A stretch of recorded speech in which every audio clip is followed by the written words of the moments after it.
all pertinent documents coming from NGCP. And we haven't received any documents yet coming from NGCP just now.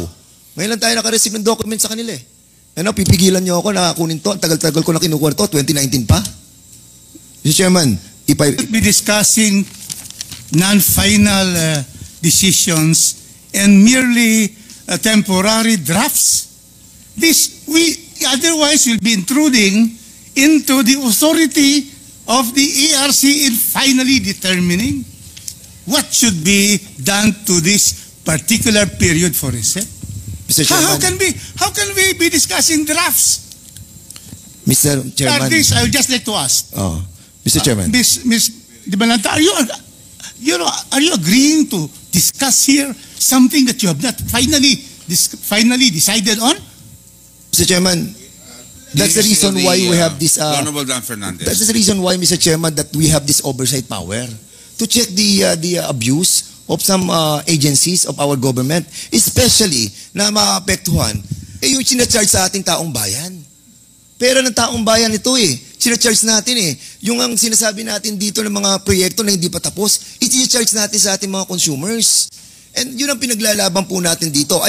Bakit po hindi na-allow? Honorable Dan Fernandez still has the floor. Let us give him his but time. I have the point of order. We in take any note of that, judicial decision, you cannot question yet if that's not yet final. But these are draft. No. The commissioners, the chairman will change this draft and they have that authority under the law.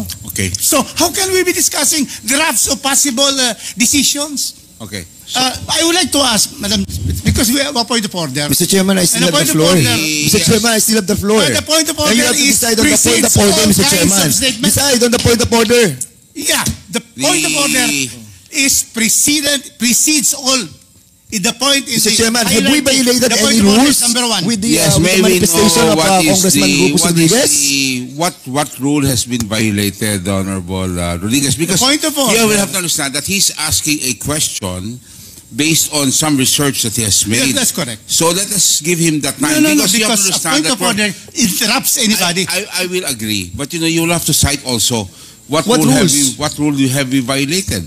Because you will have to understand, Honorable Rodriguez, para klaro tayo, para maging smooth naman itong procedure ho natin, itong hearing na to, patapusin na ho natin si Dan Fernandez because there's also an accusation here na kayo di kasalanan ng ARC. So dapat, I think he's also going to go there. So I would like to hear, because in his statement, meron siyang statement kanina na meron kayong kasalanan. So I want him now to continue. And I will allow him to continue, the Honorable with due respect to our chair, our rules provide for precedence of motions. And in the proceedings of motions, the rules of Congress, it says that the point of order has precedence over all other discussions.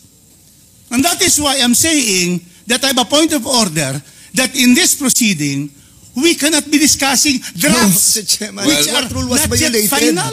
Mr. Chairman, what rule was violated? Tama po yun. Rule on the precedence of Mr. Chair, 2 minute break, Mr. Chair. Break.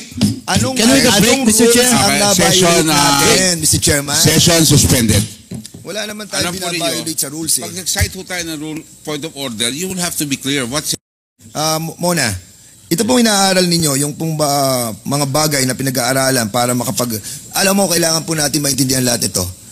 And I don't know why other members of this committee is trying to prevent me to explain the details in layman's term.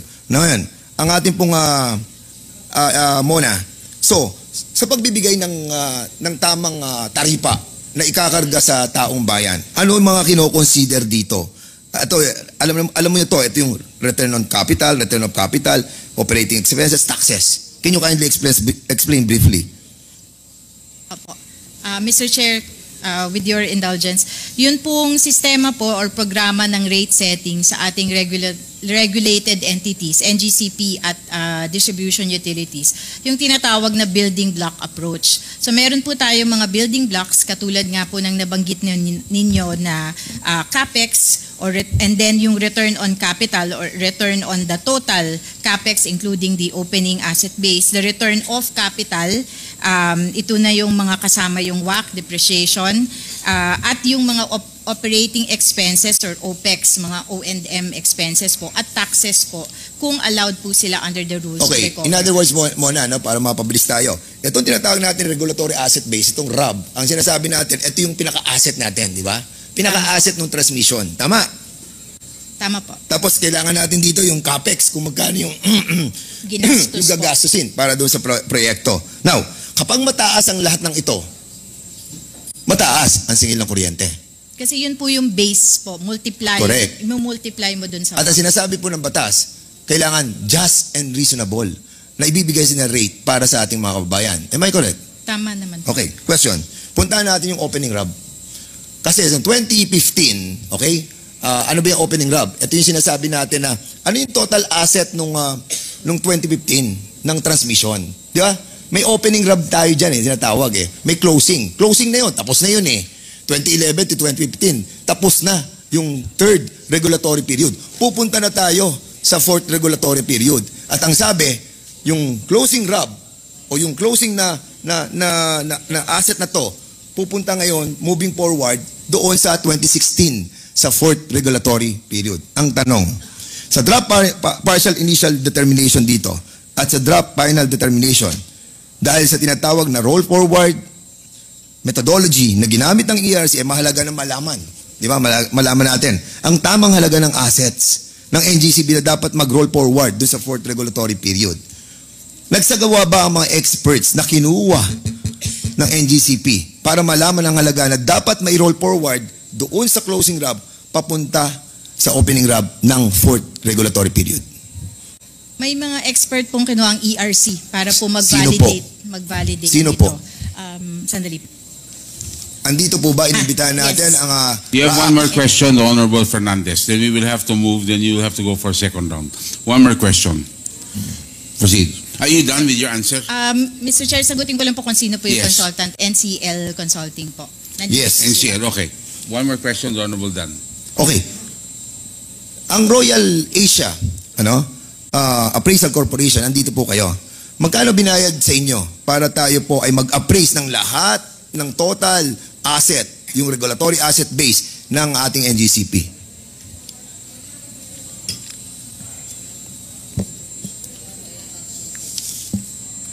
Nasa likod daw po, Mr. Chair.